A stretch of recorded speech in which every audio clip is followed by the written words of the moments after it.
The order comes at 4:30 in the morning. Not a bugle, not a bell, just a series of cornu horn signals that every man in camp has memorized since week 2 of training. Because week 2 of training is when you learn that not knowing what the horn means has consequences. Pack your tent, strike camp, fall in, march. You are wearing 60 Roman pounds of equipment. That is roughly 44 modern pounds. You are carrying a pack, 2 wooden stakes for tonight's palisade, a pickaxe, a saw, 3 days of rations, your scutum shield, 2 pile of javelins, a gladius, a dagger, and your helmet, which is on your head because there is nowhere else to put it. Your name is Marcus, or Lucius, or Gaius, because Rome did not have a very creative approach to naming children. You are about to walk 20 Roman miles. That is approximately 30 kilometers. You will do this today. You will do it again tomorrow. You have been doing it for somewhere between your first week and your 25th year of service. Depending on where we are in your story, you are a Roman legionary. And this video is about what that actually looked like from the inside. At 4:30 in the morning, when the horn sounds and you are already putting on your helmet, speed running through who these men were, because the horn sounded 10 minutes ago and we should be moving. Roman legionaries, Roman citizens. Day, aged 17 to 46. Physically sound. No criminal record. No debt. Who had just agreed to give Rome 25 years of their lives. In exchange, regular pay. Regular food, regular violence, and the legal inability to marry for the entire duration. This was considered a good deal. The contract is 25 years, no marriage, and possible death, recruit, plus citizenship if you're an auxiliary who doesn't have it yet. Okay, welcome to the Legion. The sacramentum, the military oath, was the most serious legal commitment in Roman society. Breaking it wasn't desertion. It was something closer to a cosmic violation. Men who broke the oath weren't just punished. They were considered to have fundamentally disordered their relationship with Rome, with the gods, and with reality. No pressure, speed-running basic training, which lasted 4 months and was essentially an ancient CrossFit program designed by someone who had a personal grudge against human comfort. Run 18 miles every morning in armor. Swim rivers in full equipment. Build a camp from scratch until it takes the correct amount of time. 10,000 sword strikes against a 6-foot wooden post before you touch a real gladius. March in formation until the formation is perfect. Then march faster.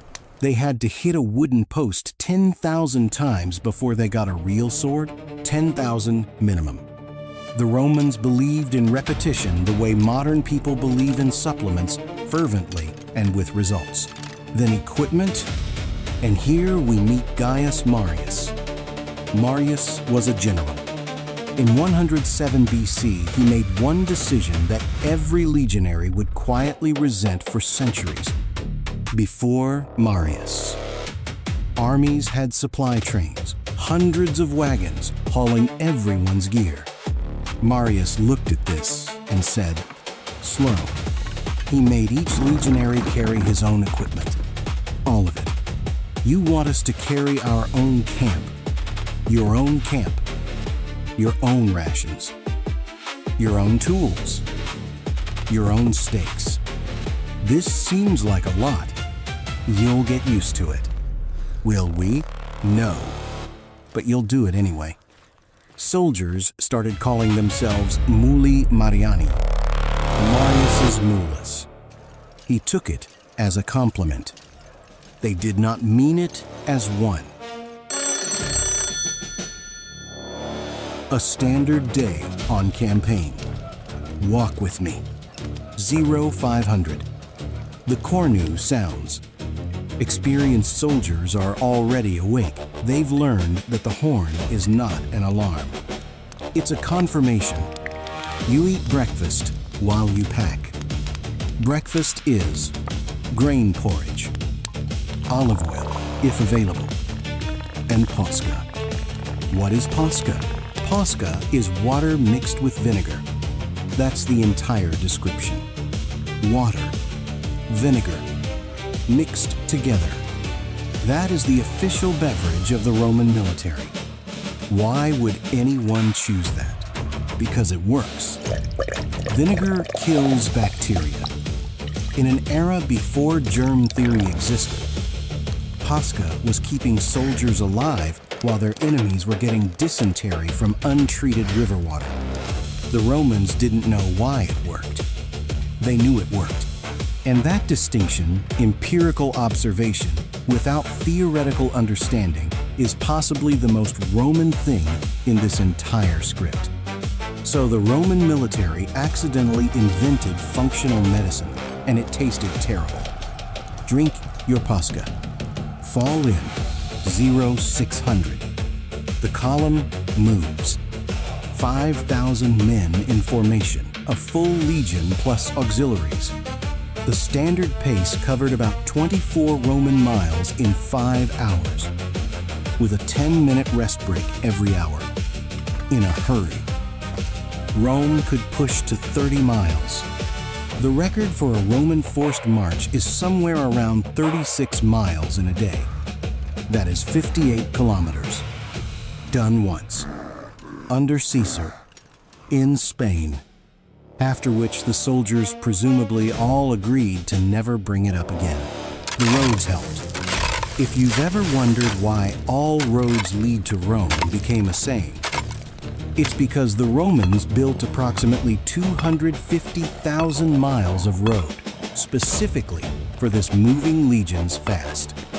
Straight, slightly crowned for drainage, gravel foundation, paved surface, milestones every Roman mile, way stations every 15 miles. The Roman road network was the most sophisticated transportation infrastructure the Western world would see until the 19th century. They built 250,000 miles of road so soldiers could march faster. Primarily, yes. Also, trade, communication, general administration.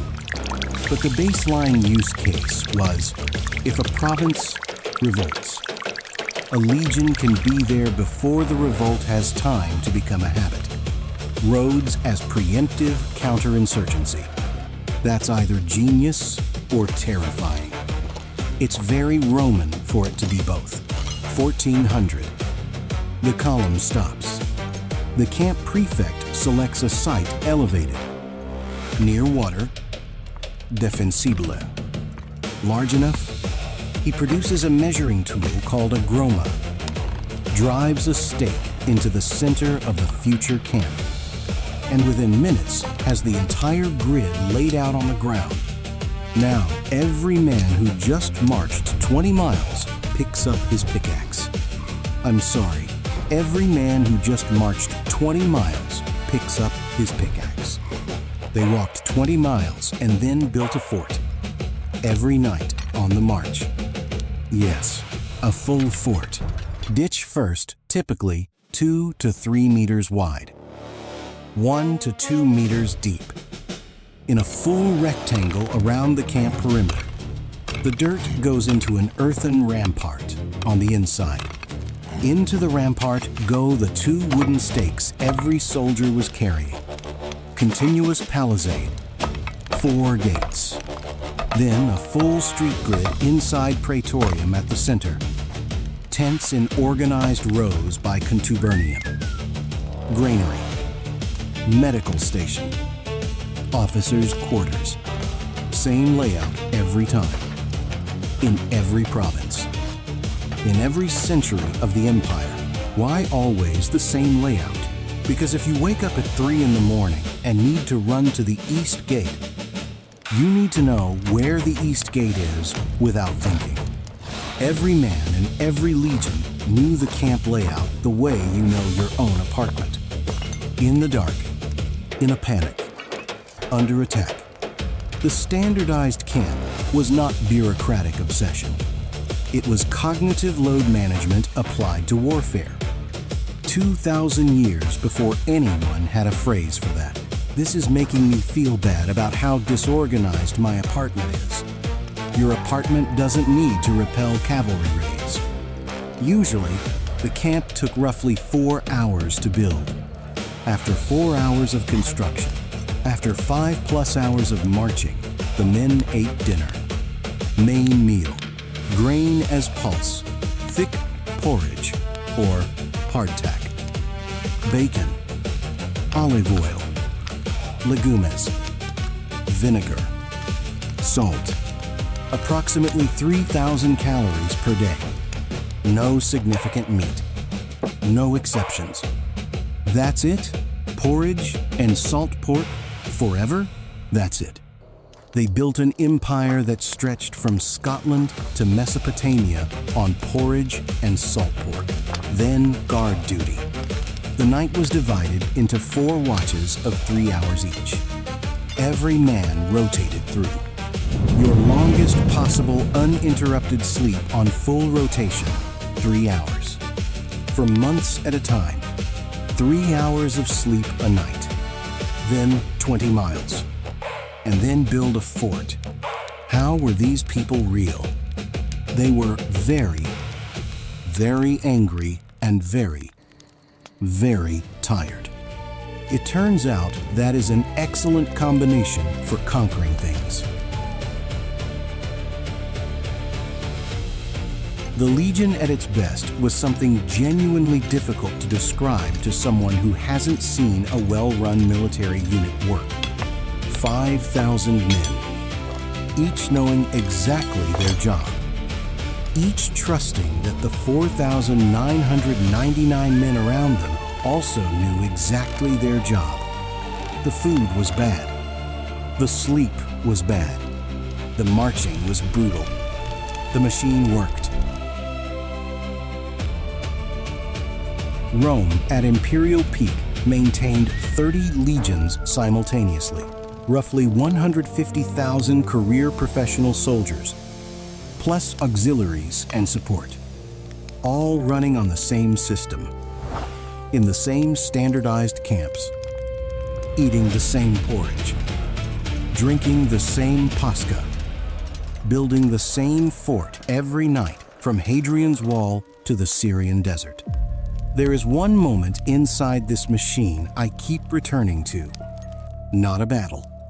Not a triumph, just a man. At the end, legionary service lasted 25 years. A man who joined at 18 was discharged at 43 if he survived. Disease took more men than combat. Dysentery, malaria, infected wounds, the cold of a German winter and the heat of a North African summer. A man who reached onesta missio honorable discharge had outlasted most of the men he had served beside. On the day of discharge, the veteran received a diploma, 2 bronze tablets wired together, stamped with his name, his legion, his years of service, and the rights he was now entitled to by law. If he was an auxiliary who had not previously held Roman citizenship, these tablets made him a citizen. Surviving diplomas are among the most personal documents to reach us from the Roman world's small, heavy, engraved with the legal language of an empire, acknowledging that a man had kept his end of an agreement for a quarter of a century. His name may be recorded in one of those diplomas, or in a grave inscription, or nowhere at all. Most legionaries left no written record beyond their service. What he experienced at the moment of discharge is not in any document, because the Romans who wrote history were not much interested in the interior lives of discharged soldiers. But the experience can be reconstructed from what we know of what his life had been. He had marched 20 miles a day for 25 years. His body had absorbed that rhythm so completely that the absence of it would feel wrong for years afterward. His feet, calloused past ordinary sensation, would still find the spacing of the legion's march pace when he walked to market. His hands, which had set 2 wooden palisade stakes into an earthen rampart every evening for 25 years, would reach for a tool that was no longer there. He would wake before dawn out of habit, lie in a bed that was softer than anything he had known since adolescence, and feel unsettled by the silence where the horn should be. The Contubernium, the 8-man tent group, the basic unit of legionary life, was the structure around which 25 years had been organized. 8 men shared a leather tent, shared rations, shared the labor of building camp and breaking it each morning. They knew each other's sleep rhythms, eating habits, what each man did when he was afraid. This was not friendship in the civilian sense. It was something more structural than friendship, built not from affinity, but from proximity and necessity and the shared daily reality of everything being difficult in identical ways for a very long time. Discharge dissolved the Contubernium. The men scattered to land grants in the provinces where they had served, to home regions they had left at 17, to cities they had passed through on campaign and remembered what had been the most permanent structure in the veteran's life, more permanent than any building, more permanent than any relationship he had been legally permitted to have, simply ended. The 8 became 8 separate men with 8 separate addresses and no particular reason to be in the same place. Archaeological evidence suggests veterans struggled with this dissolution more than the written sources acknowledge. Former soldiers clustered in communities near other veterans in the provinces where they had served. They formed collegia, social and burial clubs that preserved the rhythms of military life in civilian form. They organized themselves around each other because they had organized themselves around each other for 25 years and did not know another way to be organized. The diploma was warm in his hand. Bronze holds warmth longer than you expect. The letters stamped into it confirmed 25 years of existence within the machine of Rome, that he had been there, that Rome acknowledged he had been there. He knew the march pace. He knew the camp layout. He knew the taste of Posca at 0500 before 20 miles of road. He knew the weight of the pack, the specific ache of the 4th hour of marching when the body has accepted what is happening and stops arguing. He just did not know. At 43, what else he was. The Contubernium thing has been sitting with me for a week. 8 men in one leather tent for 25 years. Then nothing. I need a moment. Let's hear from a sponsor and then get back to the parts where things went wrong, which in Roman military history is a long and eventful list. Things that went wrong. Speed running through them. Disease. The #1 killer of Roman soldiers was not combat. It was dysentery, malaria, typhoid, infected wounds, and what ancient sources call camp fever, probably a rotating cast of infectious diseases that thrived wherever large groups of people lived in close quarters for extended periods, which is what a legion was. The Romans had military hospitals and permanent camps valetudinaria, with trained medical staff, medici, who understood wound cleaning, bone setting, and basic surgery.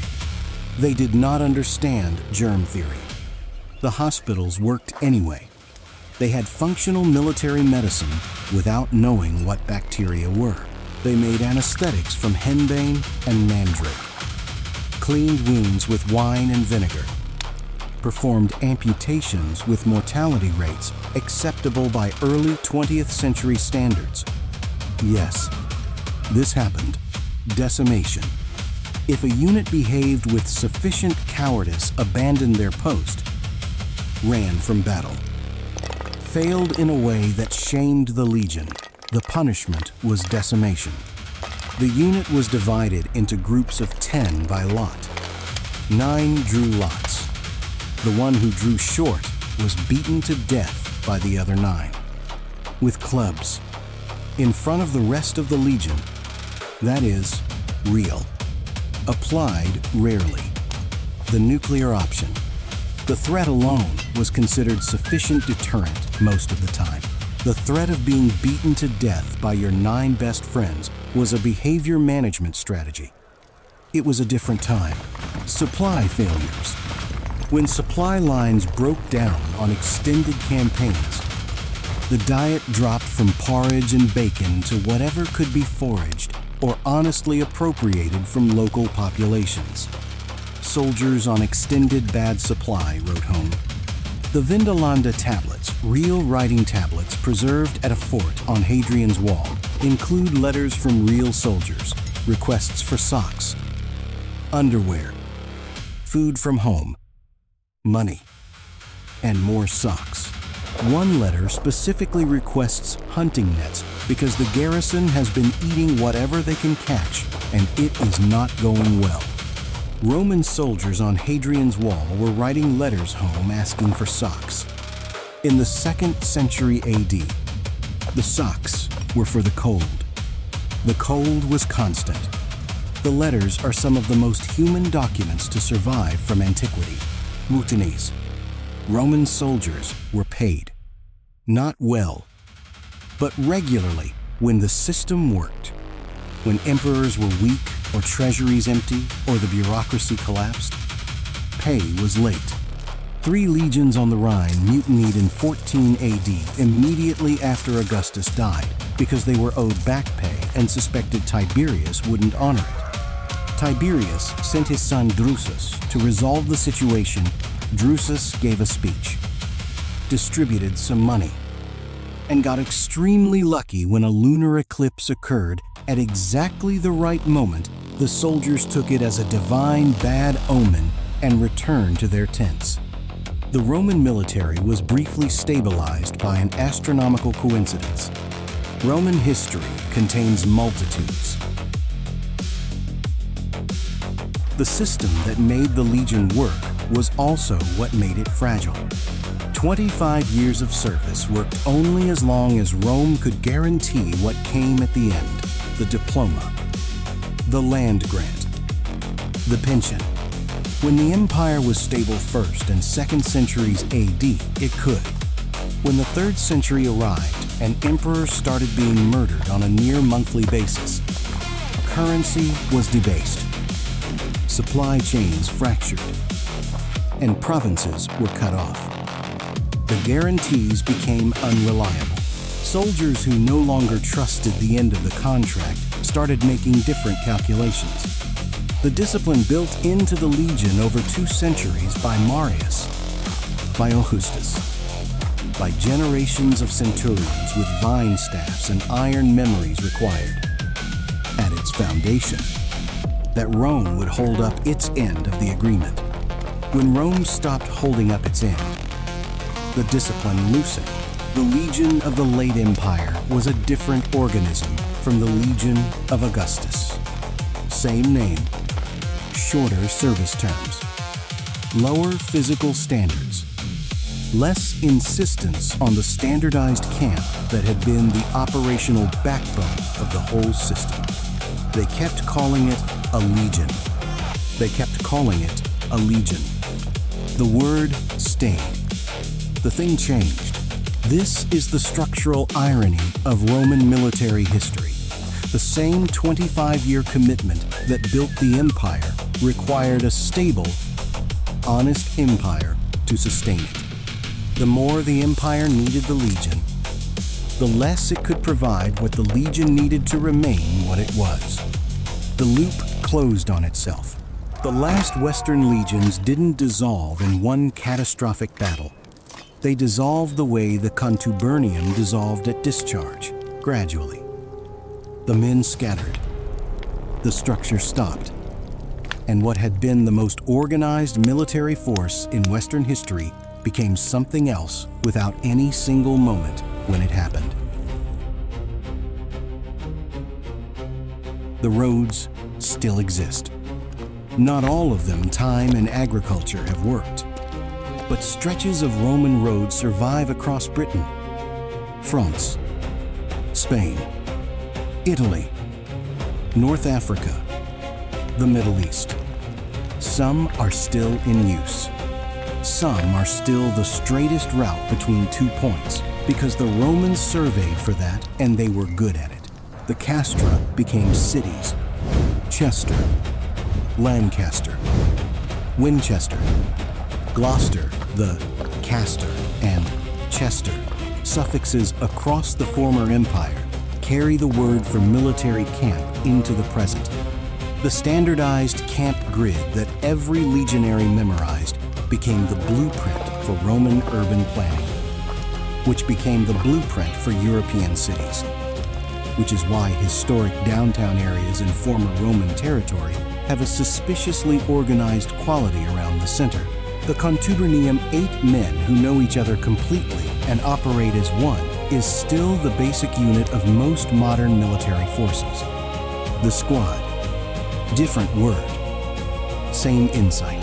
The smallest effective unit of organized violence is a group of men small enough to know each other's names. Tent assignments. And what each man does when he is afraid. They marched 20 miles a day. They ate porridge. They drank vinegar water. They built a fort every single night. They gave 25 years and received a piece of bronze that said, "You were here."